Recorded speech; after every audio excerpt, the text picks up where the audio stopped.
আপনি কি জানেন জীবনের লোভটা আপনাকে সবচেয়ে বেশি ধ্বংস করে?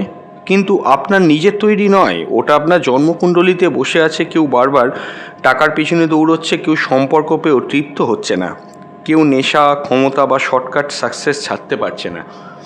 আজ আমি বলবো রাহু কোন ঘরে থাকলে মানুষ কোন লোভটা একেবারেই ছাড়তে পারে না। এই ভিডিওটা শেষ না দেখলে আপনি জানতেই পারবেন না আপনার জীবনের সবচেয়ে বড় দুর্বলতা আসলে কোন ঘর থেকে নিয়ন্ত্রণ হচ্ছে। শেষ পর্যন্ত দেখুন, কারণ রাহুকে বুঝতে পারলে লোভ আপনাকে চালাবে না, আপনি লোভকে চালাবেন। খুব ইম্পর্টেন্ট একটা video. True scientific astrology YouTube চ্যানেলে আপনাদের প্রত্যেককে ওয়েলকাম জানাচ্ছি। এখানে 12টা ঘরে, লগ্ন সাপেক্ষে 12টা ঘরে রাহুর অবস্থানের ফলে আমাদের মধ্যে যে লোভের সঞ্চার হয়, সেই লোভগুলো কী টাইপের লোভ সেগুলোকে নিয়ে কিন্তু ডিসকাশন করব। প্রথম থেকে শেষ অবধি ভিডিওটা মন দিয়ে কিন্তু দেখবেন, শুধু দেখলেই হবে না, বুঝবেন। এবং অবশ্যই নিচের কমেন্ট বক্সে লিখে জানাবেন আপনার রাহু কোন ঘরে আছে। আপনি তো লক্ষ্য করেছেন কি কখনো যে টাকা পেলেও আপনি শান্তি পাচ্ছেন না, প্রেম পেলেও তৃপ্ত হচ্ছেন না, সব সময় একটা আরও চাই একটা ব্যাপারের যেটা ক্রিয়েট হয়, সেটা কিন্তু রাহু ক্রিয়েট করায়। অ্যাস্ট্রোলজিতে আরও চাই শব্দটার পিছনে একটাই নাম চলে আসছে, সেটি হচ্ছে রাহু। আজকের ভিডিওর মধ্যে আমরা জানবো রাহু কোন ঘরে থাকলে কী ধরনের লোভ জাগায়। সর্বপ্রথম হচ্ছে কি, রাহু ও লোভ এর মিলটা কোথায়। দেখুন, রাহু হলো ছায়া, মাথা আছে শরীর নেই, ইচ্ছা আছে কিন্তু তৃপ্তি নেই। তাই রাহু যেখানে থাকে সেই ঘরের বিষয় মানুষ কিন্তু ভোগ করে না, সেই ঘরের বিষয়ে মানুষ আলটিমেটলি কিন্তু আসক্ত হয়। রাহুকে কোনো আনন্দ হিসেবে কিন্তু ধরবেন না। রাহু যেটা করে সেটা কিন্তু অ্যাডিকশান। মাইন্ড ইট, আনন্দ আর অ্যাডিকশানের একটা কিন্তু পার্থক্য আছে। এবার চলুন ধাপে ধাপে দেখে নেওয়া যাক 12টা ঘরে রাহু কী ধরনের ফল দেয়। সর্বপ্রথম হলো লগ্ন। কারোর যদি লগ্নে রাহু থাকে সেখানে কী ধরনের লোভ হবে? এক হচ্ছে কি পরিচয়, দুই হচ্ছে ক্ষমতার লোভ তৈরি হবে, একটা সব কিছু থেকে নিজেকে আলাদা করার নেশা হবে, একটা অ্যাটেনশন গ্রো করার নেশা হবে, একটা ফেম, একটা পাওয়ার, আমাকে সবাই চিনবে, জানবে, বুঝবে, আমি অন্যদের মতো নই, আমি সবার থেকে আলাদা, এটা প্রমাণ করার আননেসেসারি নিজের মধ্যে একটা তাগিদ তৈরি হবে। এখানে সাইকোলজিটা কি দেখুন, আইডেন্টিটি ক্রাইসিস, এর সঙ্গে যোগ হচ্ছে ইগো। তাহলে মানুষ নিজের আসল সত্তা ভুলে যাবে এবং সবসময় নিজেকে প্রমাণ করতে চাইবে। এটা হচ্ছে লগ্নে রাহু থাকলে এটা হয়। যদি দ্বিতীয় ঘরে রাহু থাকে কি হবে? অর্থ ও ভোগের লোভ। লোভ হচ্ছে কি অতিরিক্ত টাকা আর্ন করব, ভীষণ প্রচুর টাকা আর্নিং করা চাই। দ্বিতীয় হচ্ছে কি কথা বাড়িয়ে বলবো। 3 নম্বর হচ্ছে কি খাবার, নেশা, বস্তু জমানো, এগুলোর প্রতি একটা লোভ। এবং অনেক ক্ষেত্রে উল্টোটা হয়, যাদের খরচা করার লোভ থাকে না তাদের আবার টাকা জমানোর একটা নেশার মতো জমাবো, এটাও কিন্তু একটা প্রবলেম হয়। দেখুন, এখানে কনজামশন বেসড ডোপামাইন রিলিজের কাজটা রাহু কিন্তু করে আমাদের হিউম্যান বডিতে। এখানে কি হয়, দ্বিতীয় রাহু থাকলে যত টাকা আসে তত কিন্তু লোভ বাড়তে থাকে এবং অনেক ক্ষেত্রে দেখা যায় যে ভুল পথে টাকা ইনকাম, ভুল পথ মানে চুরি চিটিংবাজিটাই একমাত্র বলছি না, যেটা আপনার জন্মছক অনুযায়ী ইনকাম করার জায়গা নয় সেদিক থেকেও আপনি চলে যাবেন ইনকাম করতে। এবং স্পিচ কিন্তু ম্যানিপুলেট হতে থাকবে। অনেক ক্ষেত্রে দেখা যায় দ্বিতীয় রাহু থাকলে উপযুক্ত জায়গায় উপযুক্ত কথা বলতে না পারা। এবং আর একটা প্রবলেমও বলবো, যে জিনিসটা হয় সেটি হচ্ছে কি, যেখানে কথা বললে কাজ হবে সেই টাইম মতো কথা বলতে না পারা। রাহু যদি তৃতীয় থাকে, শর্টকাট ও সাহসের নেশা। দেখুন, তৃতীয় থাকলে কি হবে, রিস্ক নিতে খুব ভালো লাগবে, শর্টকাটে যে কোনো কিছু জিততে চাইবে, অবশ্যই কি ম্যানিপুলেটিভ কমিউনিকেশান আসবে। এখানে সাহস এবং বিচক্ষণতা দুটো কিন্তু দুদিকে একটা গড়মিল হয়ে যায়। ভাই বোনের সঙ্গে কার্মার ক্ল্যাশ, অর্থাৎ কি ভাই বোনের সঙ্গে সম্পর্ক কিন্তু ভালো থাকবে না তৃতীয় রাহু থাকলে।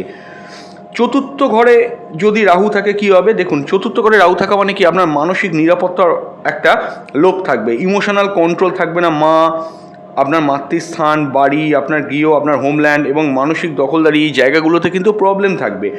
সাইকোলজিটা কি অ্যাটাচমেন্ট ডিসঅর্ডার, ঘরে থেকেও শান্তি পাবেন না, ভিতরে ভিতরে একটা অস্থিরতা কাজ করবে। সব থেকে গুরুত্বপূর্ণ, রাহু যদি পঞ্চমে থাকে, প্রেম ও রোম্যান্সের লোভ। অবশ্যই কিন্তু মানে ফরবিডেন রোম্যান্স যেটাকে বোঝায় সেই রকম একটা রোম্যান্স। প্রেমের ক্ষেত্রে ড্রামা, অতিরিক্ত সম্পর্ক, আরও চাই, সম্পর্কে ঢুকে যাবেন, সেখান থেকে কাটবেন, আবার সম্পর্কে ঢুকবেন। এবং অবশ্যই কিন্তু এক রকমের স্মল ফেসে, যেটাকে বলা হয় পাওয়ার প্লে চলতে থাকে কিন্তু ভালোবাসার মধ্যে। একটা সার্টেন টাইম থাকলো, কেটে বেরিয়ে গেল, আবার এলো, ওটাও কেটে বেরিয়ে গেল। পঞ্চমে রাহু আরও একটা সমস্যা দেয়, সেটি হচ্ছে সন্তান সন্ততি হতেও কিন্তু সমস্যা দেয়। এখানে পঞ্চমে রাহু কি হয়, পঞ্চমে রাহু কিন্তু কোনো ভালোবাসা চায় না, চায় হচ্ছে উত্তেজনা, এক্সট্রা ম্যারিটাল অ্যাট্রাকশন দেখতে পাওয়া যায় পঞ্চমে রাহু থাকলে। যদি ষষ্ঠ ঘরে রাহু থাকে তাহলে কি শত্রু জয় ও আধিপত্য বিস্তার করার একটা লোভ থাকবে, কাউকে হারানোর নেশা, বলে না যে আমি একে হারাবো, ওকে হারাবো, একে আমার পায়ের তলায় রাখবো, একটা অফিস পলিটিক্সের মধ্যে পড়বে, একটা সব কিছুতে নিজেকে সব কিছুতে একটা কম্পিটিশনের মধ্যে ঢুকিয়ে দেবে। এখানে কি হয়, অ্যাংজাইটিটা হিডেন থাকে, যে নিজে স্যাটিসফাইড হতে পারছে না, যতক্ষণ না তার কোনো ব্যবস্থা করতে পারছি, যতক্ষণ না তাকে হারাতে পারছি, তার ওপর উঠতে পারছি। এটা হারানো মানে কি ফিজিক্যালি ফাইট বলছি না, কোনো কম্পিটিশান, কোনো রকমের কোনো প্রতিযোগিতা, কোনো কিছুতে একটা আমি তার উপর উঠতে পারছি, এরকম জিনিসটা কিন্তু কাজ করে। রাহু যদি সপ্তমে থাকে, বিবাহের ঘর খুব গুরুত্বপূর্ণ। এই সপ্তমে যদি রাহু থাকে তাহলে সম্পর্ক ভ্যালিডেশনের প্রতি লোভ হয়, অর্থাৎ কি পারফেক্ট পার্টনার মনের মতো নয়, নিজেই চুজ করবে, পার্টনার মনের মতো হবে না, সোশ্যাল স্ট্যাটাসে ম্যারেজ করতে গেলে সেখানে একটা প্রবলেম একটা অ্যারাইজ করে, একটা মাল্টিপল রিলেশনশিপের প্রতি একটা ইনভলভমেন্ট থেকে যায়, একটাতে যে স্থির থাকবে, যেমন পঞ্চমে হলে প্রেমের এক জায়গায় স্থির থাকবে না, সপ্তমে হলে কি বিবাহ এক জায়গায় স্থির থাকবে না। সাইকোলজিটা কি এক্সটার্নাল ভ্যালিডেশন ডিপেন্ডেন্সি, এখানে হচ্ছে সাইকোলজিটা এখানে চলে আসে, সম্পর্ক টিকে না, তুলনা চলতেই থাকে এক পার্টনারের সঙ্গে এক পার্টনার, এর মধ্যে কি কম ছিল, এর মধ্যে কি বেশি আছে, আবার তার থেকেও কি বেটার আছে, এইগুলো সারাক্ষণ নিজের মধ্যে চলতে থাকার জন্য খালি বেটার, আরও চাই, আরও ভালো করতে হবে, আরও ভালো করতে হবে, যে রাহু থামতে দেয় না, এটা করতে করতে কিন্তু রিলেশনশিপে প্রবলেম চলে আসে।